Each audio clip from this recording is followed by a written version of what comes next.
This is a great year for us to be having this conference. Why, you may ask? We are celebrating 20 years of SABE, but I have a vision. A vision of where we will be in 20 years from now. Self-advocates will be working where their skills take them. In every aspect of the community, we will see self-advocates and people without disabilities working together as a team, as equal partners. Everybody will be working together side by side as one, no matter what their ability is. 20 years from now, there will be many more opportunities in employment. Self-advocates will not only be employed, but also be running more businesses of their own. When you have a job, you will end up paying taxes whether or not you like it. Involvement in our economy is a really important part of true inclusion. 20 years from now, self-advocates will be running for state and national legislature.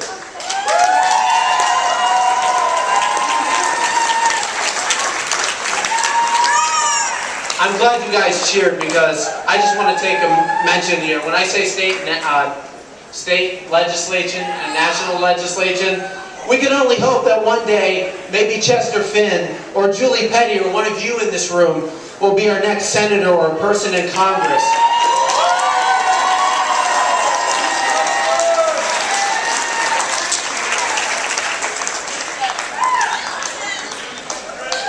A lot of people didn't think we would ever have an African American as our president. So I say, why not somebody with a disability too? Just an example of great leadership and self-advocates leading the way.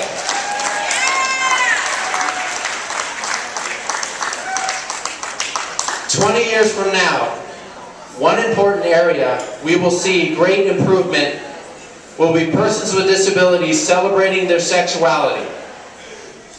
There will be more persons with disabilities getting married and having kids. In the year 2030, we will be reaching out to support our peers by teaching our own sexuality workshops and getting the accurate information out there for all of us to be comfortable in expressing our own sexuality.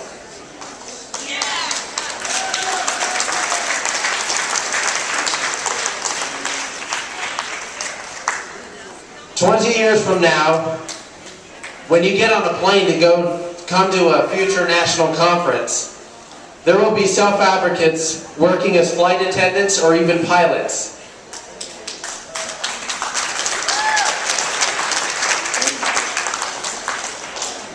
They may be flying to the same national conference as you. You never know. 20 years from now, fellow citizens will be showing how much love and respect they have for persons with disabilities. Americans and people around the world will be using respectful language. There will be a complete elimination of the R word.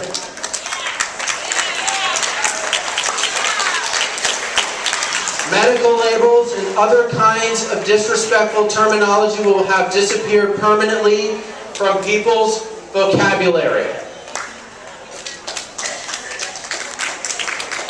20 years from now, there will be a change in the air.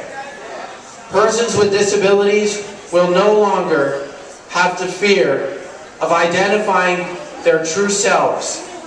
Self-advocates will feel more comfortable with their own disability. We will see people happy and inspired for who they are. I know I am, that's for sure.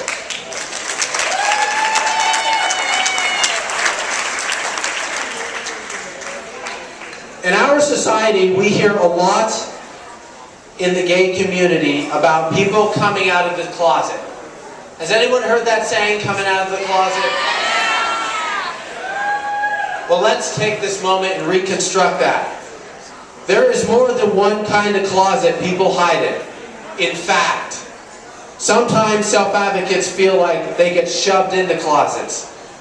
Well, I will tell you that we want to create a world where you don't have to hide yourself anymore. We want to build a community where you feel less shy and embarrassed of saying that you are a person with a disability.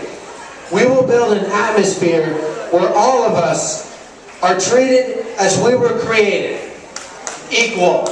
All of us are created equal.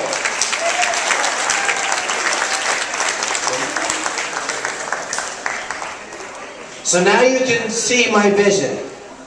You can start seeing where we want to go down the road toward true inclusion. But you may be scratching your heads, or maybe even your chin hairs. How are we going to get there?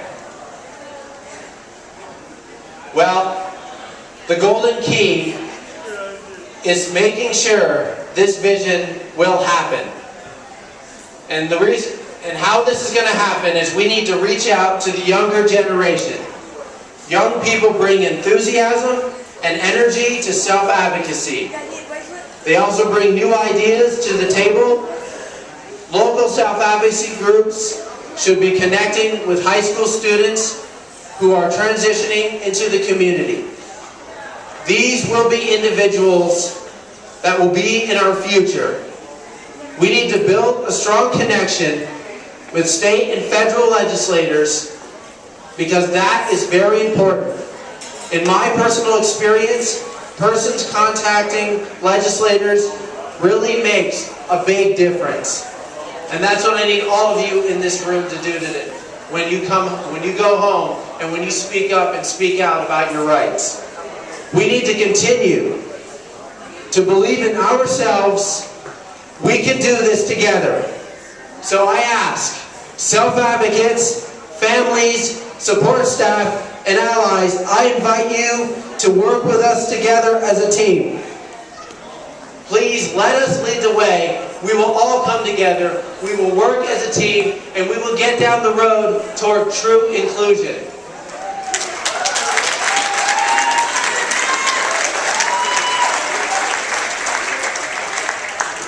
Martin Luther King said, "I had a dream." I just shared with you my dreams and many of my dreams for the future. Now it is your turn to imagine a better future for all of us. So ask yourself, what are your dreams? Right beside me, there is a dream catcher standing there. And what I would like some of you to do is I need 10 of you to write down your dreams. Think very carefully.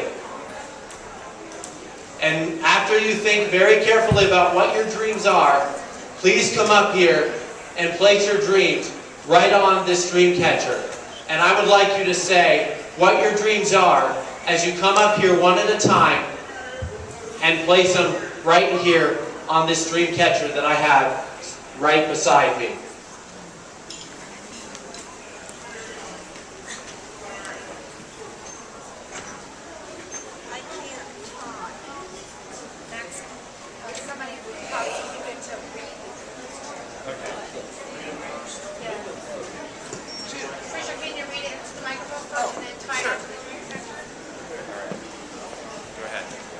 To have a group in every state. Right. And to eliminate the marriage penalty.